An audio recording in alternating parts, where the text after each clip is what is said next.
Hi, I'm Ray Baker and welcome to blackatlas.com.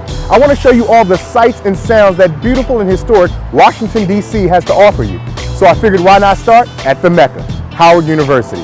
Founded in 1867 by General Oliver O. Howard, the university was designated for the education of youth in the liberal arts and sciences. Such notable alumni include former UN Ambassador Andrew Young, Nobel laureate and Pulitzer Prize winner Toni Morrison, actress Felicia Rashad, and political activist Stokely Carmichael. Howard has also been home to some of the world's most renowned professors, including Drs. Charles Drew, Carter G. Woodson, Elaine Leroy Locke, and Greg Carr.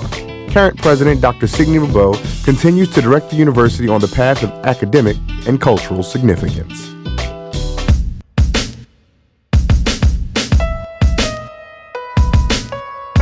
The African American Civil War Museum right here in Washington, D.C. pays honor to over 200,000 African American men and women who fought valiantly in the Civil War. President Abraham Lincoln himself said, had it not been for the efforts of the men and women that are black, the South would have surely won the war.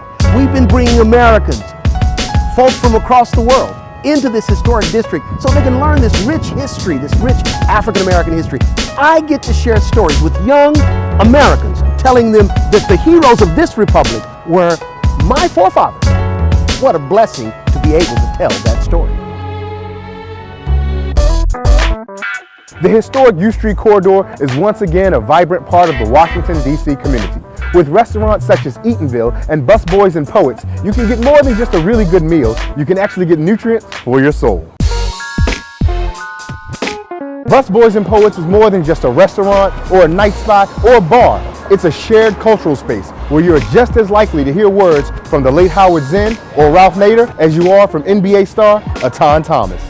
We're anchored primarily, one, by a performance space, which houses our talent showcase and our open mic poetry, and on the other end, the bookstore. It's not just a coffee place or a restaurant, it's that third place where people can actually come and intersect and can bridge between the past and the present, between politics and art. There's a lot of things that go on here, and that's kind of the way we want to promote it. We specialize in Southern cuisine. Most people would categorize it as soul food.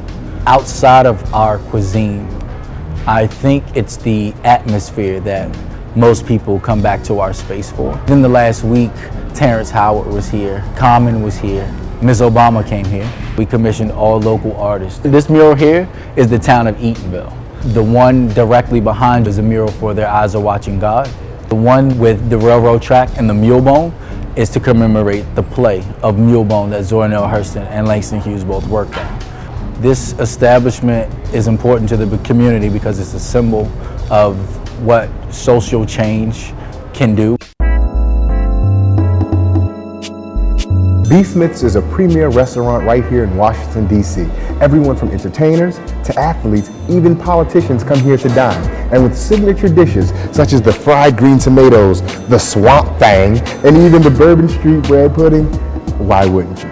We're literally across from Capitol Hill. So we do get actually international dignitaries, we get celebrities, we get people from Congress all the time. First president that used this space as an official site was President Taft, and the last president was Eisenhower. We're part of history. After Hurricane Irene washed out the original date of the dedication of the Martin Luther King Jr. Memorial, folks came back to Washington, D.C. on the 16th anniversary of the Million Man March. The dedication of this monument is something that I brought my kids to so I can teach them about history.